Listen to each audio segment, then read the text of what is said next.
이것은 방송이 아니라 잡담입니다. 우리나라 시사 문제를 주제로 벌이는 아무 말 대잔치이니 필요하신 분들만 들으세요.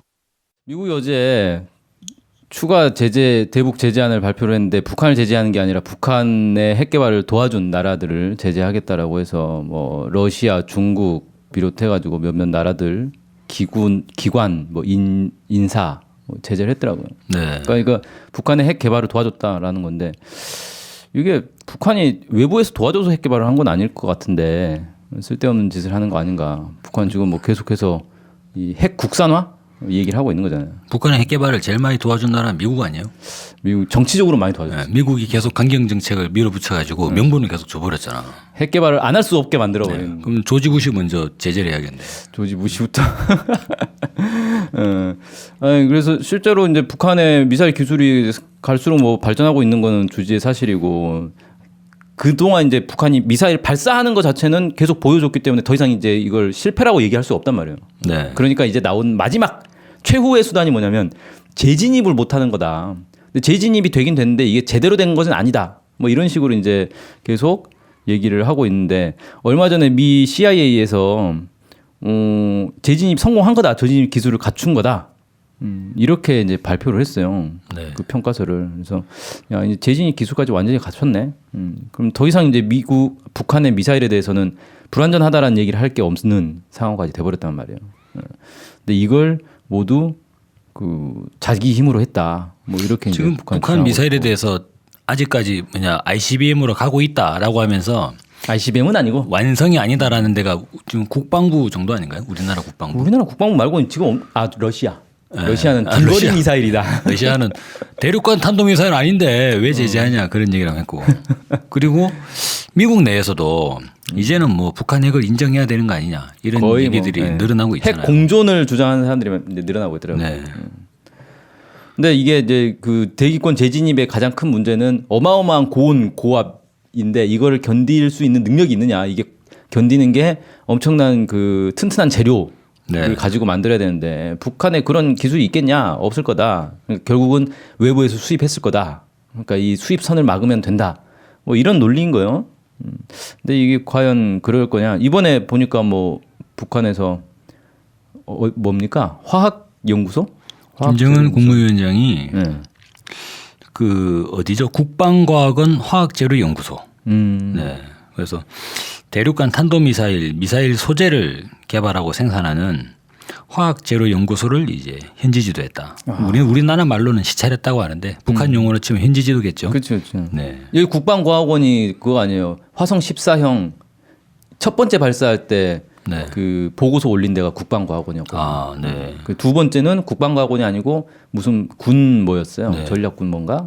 그래서 똑같은 화성 14형을 쏘았는데 1차는 국방과학원이 쏜 거고 2차는 군에서 쏜 거다. 네. 그래서 차이가 있다. 뭐 이런 분석도 있더라고요. 아, 이 화학재료연구소 하니까 연구소 이름이 너무 딱 와닿는 게 있어요. 뭐요? 우리나라 치면 주로 이제 전자재료, 무기재료, 금속재료 이런 식으로 구분을 하는데 화학재료라고 하니까 제가 또 학부는 화학을 나와서 이제 또 대학원은 또 재료공학을 했지 않습니까? 갑자기 또 왠지 좀 옛날 생각이 나네. 근데 우리나라에는 화학 재료라는 건 없지 않나? 화학재료는 모르겠어요. 있는 게 요즘에 생기는지 모르겠는데. 그러니까 이제 뭐 이럴 때면 여러 가지 이제 화학적 소재들을 뭐 화학적 연구를 통해 가지고 개발하는 그런 거가 되겠네요. 네. 그러니까 이게 그 탄두부가 엄청난 고온 고압을 견디려면 그 겉을 이제 뭐 보호 아주 특이한 화학 물질로 이렇게 감싼다 뭐 이런 개념인 것 같은데. 네, 근데 여기 이제 내용에 나온 걸 보면 뭐 최첨단 재료인 이 3차원적인 카본과 이 탄화교소는 이제 실리콘 카바이드예요. 이것을 복합 재료를 연구 개발했다고 하는데. 이거 3D 탄소가 뭐지? 뭘 얘기하는 거지? 모르겠어요. 제 생각에는 그냥 그 카본 나노튜브 이런 거 같은데 이를테면 이제 카본 동소체를 다양한 형태로 이제 만들 수 있는데 아주 작은 현미경적 구조를 다양하게 그렇게 했을 때 이제 강도라든가 이런 것들을 엄청나게 높일 수 있기 때문에 요즘 많이 솔직히 요즘 많이 연구했다보다는 뭐 한 10년 전에 그렇죠. 예, 제가 이 학교 다닐 때 많이 했던 거라고 알고 있는데 이것을 이제 활용하는 복합 재료를 연구 개발하고 그 다음은 이제 국산화하는데 성공했다. 이렇게 해서 북한 주장은 이렇죠. 주체조선의 첫 대륙간 탄도로켓 시험 발사에서 대성공을 이룩하는데 크게 기여했다. 이렇게 얘기를 하고 있죠. 야, 결국은 자체로 만들었다는 거 아니에요, 이 재료들을. 그래서 이제 미사일 대기권 재진입 기술을 보유하고 있다는 것을 그 해당 연구소를 현지 지도하면서 연구소의 연구 성과들을 제시하는 것을 통해서 한번 이렇게 딱 드러내 보인 것 아닌가. 근데 여기 보면 저는 깜짝 놀랐어요. 이 기사를 봐도 우리가 생산한 첨두 재료의 시험 결과를 보고받으시고 로켓 기술이 발전하였다고 하는 선진 국가들보다 밀도와 그리고 세기, 침식 속도 등 모든 특성값이 더 우월했다는 거예요, 지금. 와, 그러면 다른 나라 미사일보다 더 좋다는 거네? 그러니까 그 재료가? 예, 재료가? 대기권 재진입을 막는 내화물 재료만은 더 우월하다. 이거 이렇게 되면 그동안 한미의 내용들은 야, 북한이 과연 대기권 재진입 기술이 있겠냐 이런 얘기를 했는데 더 좋다라고 얘기를 해버리니까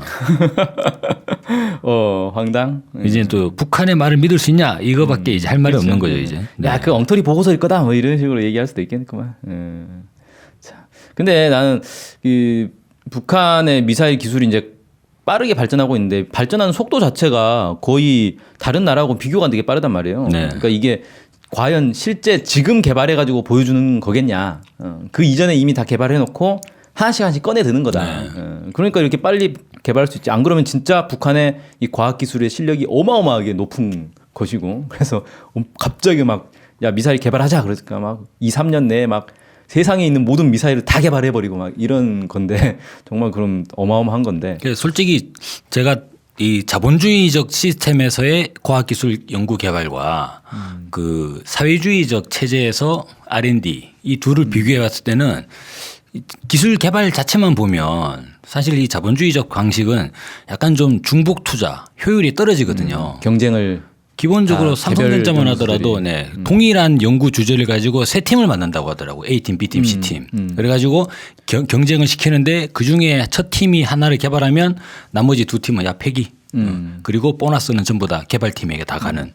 그러면 근데 그게 효율성이 높을 수도 있지 않나? 경쟁을 통해서 살아남아야 되니까 더 열심히. 근데 이제 해가지고. 중복 투자가 되니까 이 비용이 증대되잖아요. 그리고 그 사람들이 전부 다 고인력, 그러니까 고연봉 인력들이잖아요. 그러면 이제 그런 기술력들을 계속 확보를 해야 되는 상황이 발생하는데 돈 많으니까 하는 거네. 그렇죠. 돈이 있어야 가능한 연구개발 방식이 되는데 많은 사람들이 야 북한이 그런 기술을 개발할 능력이 되겠냐라고 할 때는 경제력을 많이 볼 거란 말이에요. 북한은 돈이 없지 않냐. 그치. 돈도 북한이 없는데 삼성처럼 돈을 빵빵 쏠 수 있냐. 근데 안 되는데 무슨 기술이냐라고 생각하는데 북한은 사회주의 체제는 기본적으로 집단주의적 방식이지 않습니까. 이를테면은 그런 게 있다고 하더라고요. 저 예전에 연구소에 있을 때도 삼성에서 있다가 오신 분들을 보면 막 저희 서류 같은 거 쓰다가 보면 막 그냥 버리잖아요.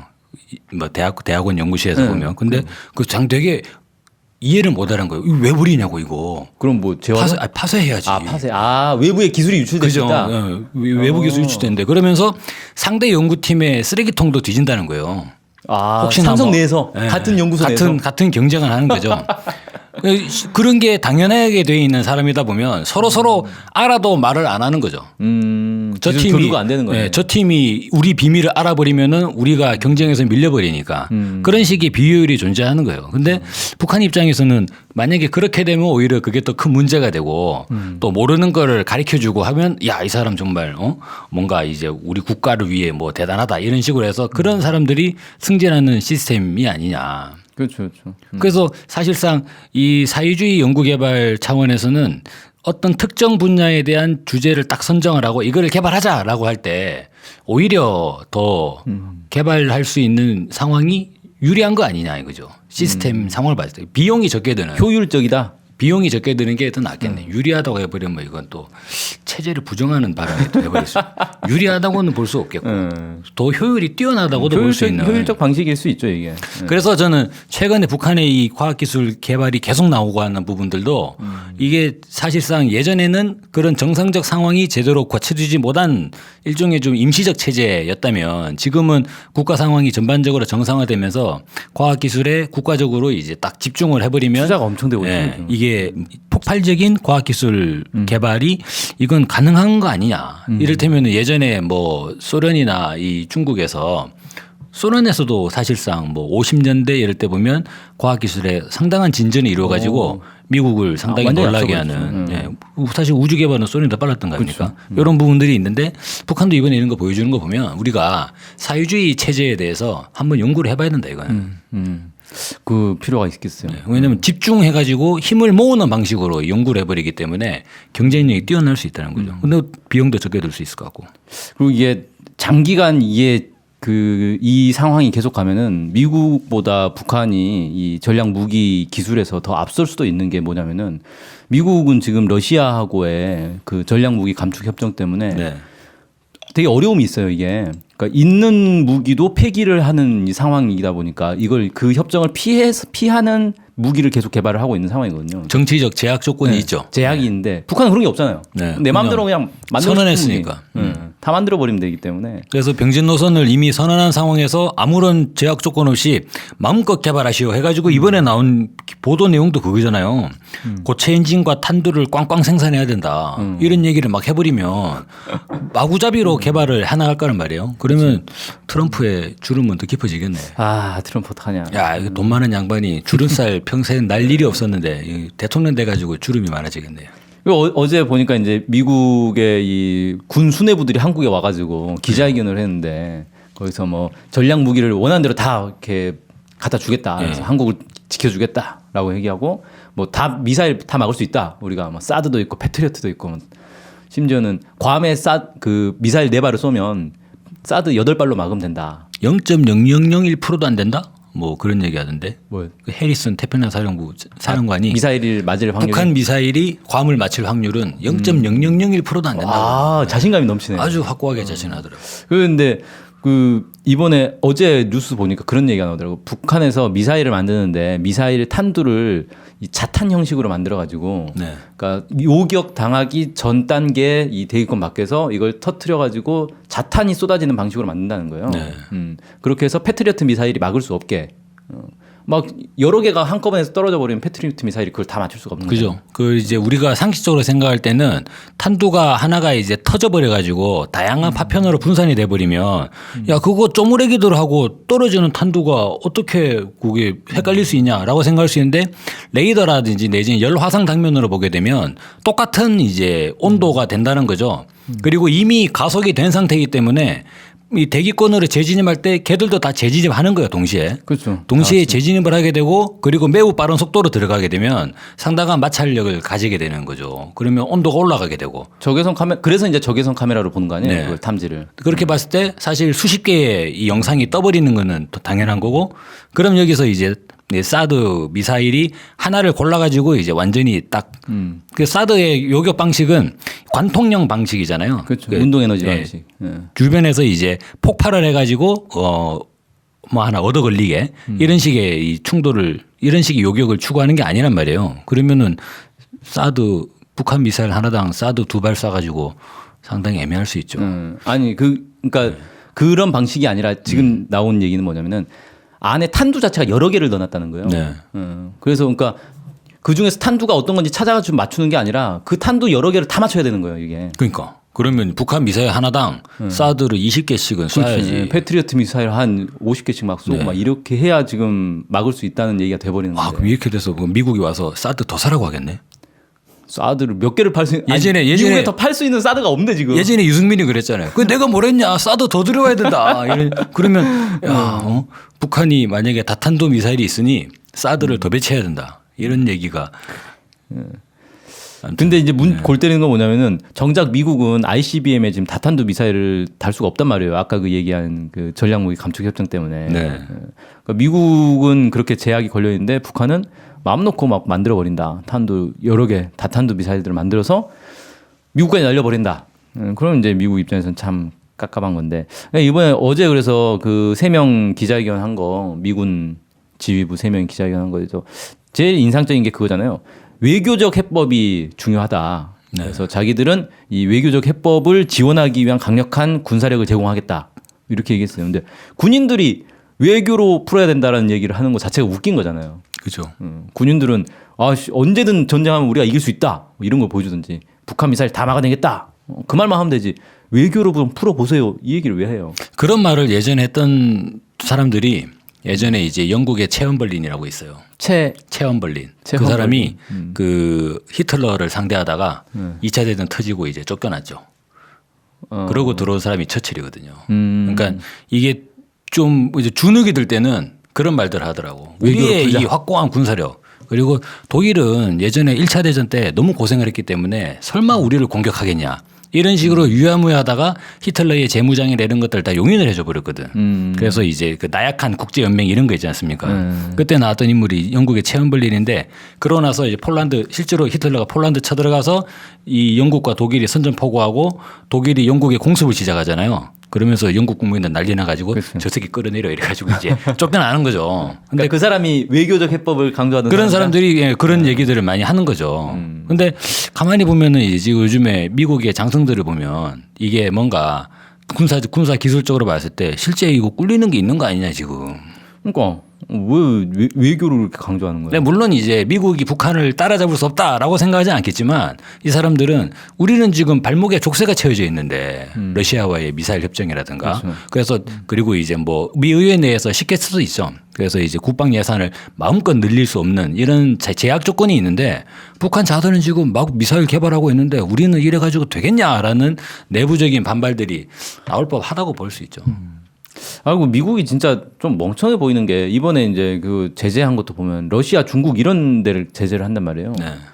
뭐 지금 러시아, 중국을 끌어당겨 가지고 이 반북 이 제재 동맹을 만들어도 모자라 파네. 적을 더 늘리고 있는 멍청한 짓을 하고 있다. 제 생각에 그거는 이미 이명박근혜 시절에 많이 했다고 봅니다. 그래서 왜 한때 많이 우리 듣지 않았습니까? 북한을 제외한 5자 회동을 추진한다 이런 거 많이 했잖아요. 그래서 계속 끌어들이다가 이것도 안 되는 거죠 이제. 그러니까 이제 막 미치고 환장할 지경이 되면 중국도 한번 까고 러시아도 한번 까고 이제. 거의 포기한 상태 아니에요? 이게 자포자기 아니에요? 네. 이게 자포자기? 근데 사실 중국이 이래 가지고 미국한테 기싸대기 맞고 가만히 있겠나. 중국도 반발할 거 아니에요. 이미 반발했어요. 그러면 이제 치고받고 싸우는 거죠 이제.